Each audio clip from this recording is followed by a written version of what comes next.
Hi, my name is Matt Otto.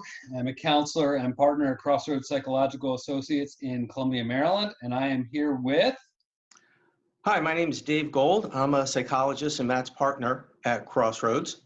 And we are here to talk with you a little bit about life in the big city during the pandemic. Yes, it's been an interesting week. I don't know about you, Dave, but for me, the number one topic in sessions this week has been what do we do with ourselves as we're all cooped up at home and being forced to live with our kids and spouses and roommates and do that pretty much 24/7. We're in uncharted territory here, Matt. None of us have had to go through this before. The closest thing was over 100 years ago when we had the Spanish flu. Yeah, so you might remember it. But I saw that one coming. Matt, we've heard a lot about the term social distancing. yeah, you put out something last week to the staff and to some of your friends that I thought was really well written. Can you share that with us real quick? Sure, and to be upfront, these are not my original thoughts. I've gotten this from speaking with some other very intelligent, learned people. But the gist of it is, I hate the term social distancing. I understand the idea of physical distancing, and all of us need to do that, not just for ourselves, but for everybody else. But I think social distancing sends the wrong message. In fact, what we need to do, at a time like this more than anything else, is to make sure that we stay socially connected to people. That's how we're going to get through this. Mhm. Yeah, I agree. And I think one of the things I've been really pushing with my clients this week is to try and find ways, creative ways to stay connected, be active, get outside, yell at people from across the fence, just be creative about it. Yeah, and we're probably in better shape at this time, in our Well, development shape as a is a relative society. term. You're in pretty decent shape. One of us is, one of us isn't. But with the social media and the internet that we have right now, we're in better shape to stay connected with each other without having to be face to face, while being able to keep physical distance. hmm Yeah, I know some of the things that my clients have done this week that I thought were pretty creative. One was setting up a virtual Dungeons and Dragons group with the group that he normally plays with. Um, I have people who are playing games online with friends through something called Jackbox. People are watching okay. movies together over Zoom. And, several times a day, Matt, remotely contact me to give me a hard time. So, this is good. Yeah, no, Zoom's been great for that. Netflix also, there's a way to actually share Netflix connections so you can chat and watch Netflix simultaneously. Virtual happy hours, virtual brunches. hmm People are getting pretty creative with this. And I think that's an important thing to do. Yeah. I know one of the questions that I've had from parents a lot, because you and I both work a lot with adolescents, is how much extra screen time should they allow their kids to have right now? Because one of the biggest challenges I've had up until the last couple of weeks in working with kids and families is kids who are on screens way too much, right? And now all of a sudden we're saying, oh, go ahead, do as much as you want. And there needs to be a happy balance there, I think. Right. It's a great question without an easy, straightforward answer. I mean, not all screen time is created equal. I don't think screens in and of themselves are evil or bad. It depends what you're doing with them. And if what you're doing is connecting with other people, if it's something like what we're doing now, to me, that's a good, healthy, adaptive, thing to do with your time while we're all cooped up. If you're Mhm, killing zombies, that's another issue. mhm. I think one of the hard things, especially with guys, is a lot of the guys I work with, they're killing zombies and talking with their friends at the same time, right? That's a great point. And as long as they don't get the friends and the zombies mixed up, we're in good shape. But we do need to allow, if that's how people are going to connect, that's not such a terrible thing. And If it's an issue of doing it all online and not doing anything face to face when there's an opportunity to do it face to face, such as if we're not in the middle of a pandemic, that's one set of affairs. If there is no face to face option available, playing video games together online and killing zombies, well, that might not be so terrible. Yeah, yeah. The other thing I've been really stressing with the parents is, as long as there's some activity, right? Right. Let's have our kids help out with yard work or cleaning around the house. Your Let's kids are going to help me out with my yard work? no, we've got plenty here. Trust me. Plus social distancing. I'm not sending them to your house. Oh, sorry, physical distancing. Good get. Yeah, yeah. Good get. But So I agree. It's important to get outside, sunlight, exercise.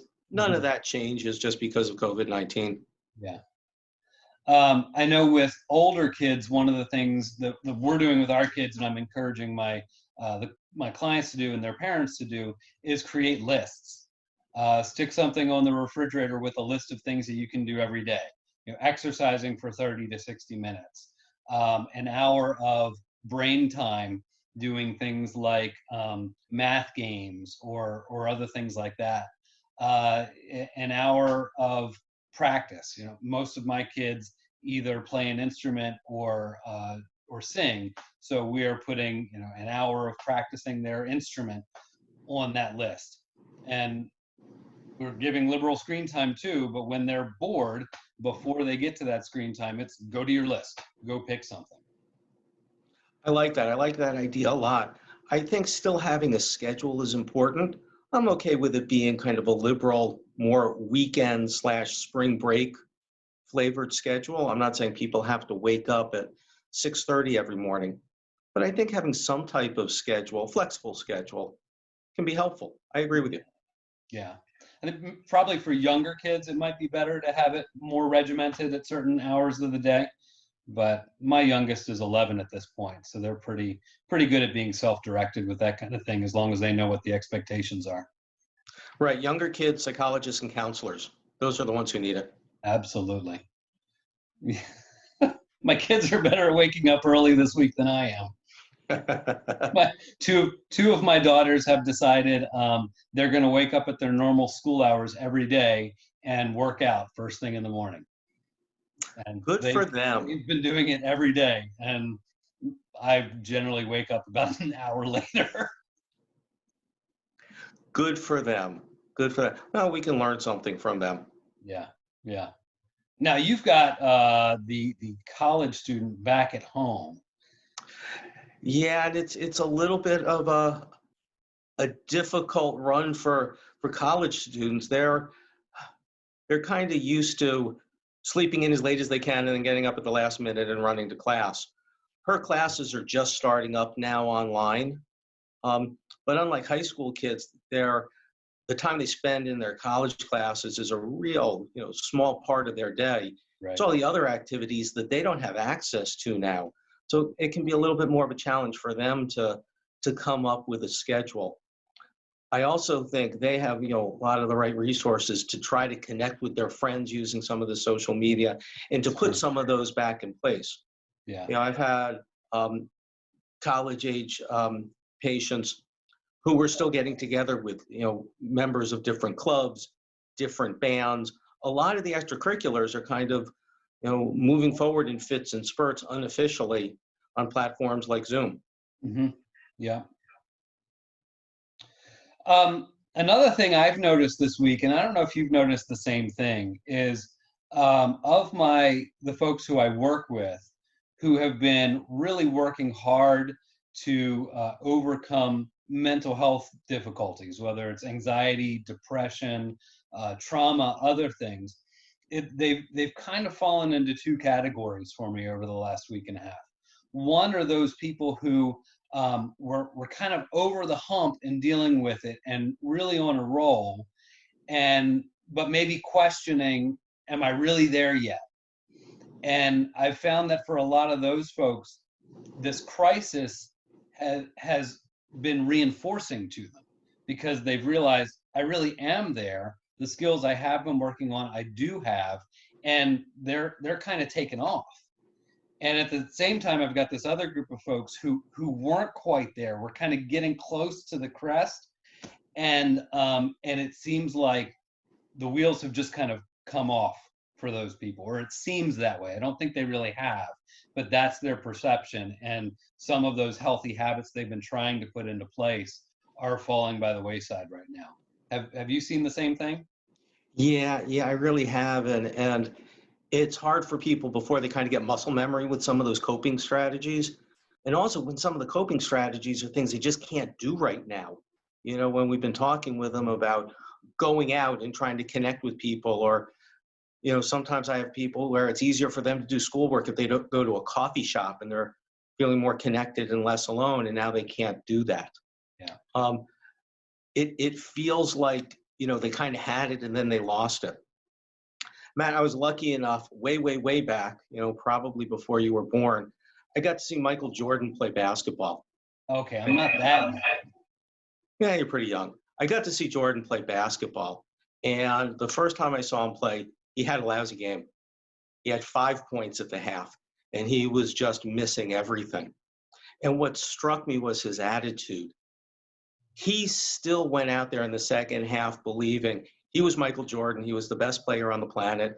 And he was convinced he was going to be able to hit every shot. Regardless of the last shot, that didn't change how he looked at himself. You know, some of our patients need to remember that. And if they hit a speed bump or 2 or 5, that doesn't change who they are. That doesn't change the skills that they have. They're not simply as good as their last performance. Yeah. Yeah, you know, another thing that I've learned from you, one of the few things that has sunk in over the years. One of the few things. Yeah. Is you like to say when hard situations come up that sometimes, how do you say it? There's no good answer. There's no right answer. It's just less bad answers. Right. And right now it feels a lot like that too, where I'm just having to tell some of those people who feel like the wheels are coming off to give themselves grace, that in the middle of all this, there's no good way to go through it. There's only less bad ways to go through it. We're all trying to figure it out at the same time, and we're all going to make mistakes. I hate to say it, Matt, but that was very well said. You can pat yourself on the back now.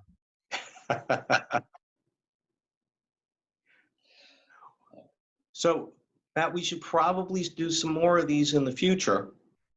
Let's see how this one looks. Yeah, absolutely. I think that's a great idea. If you are watching this, thank you very much for joining us. And if you have thoughts about other topics you'd like to hear us talk about, let us know. Until next time. Take care.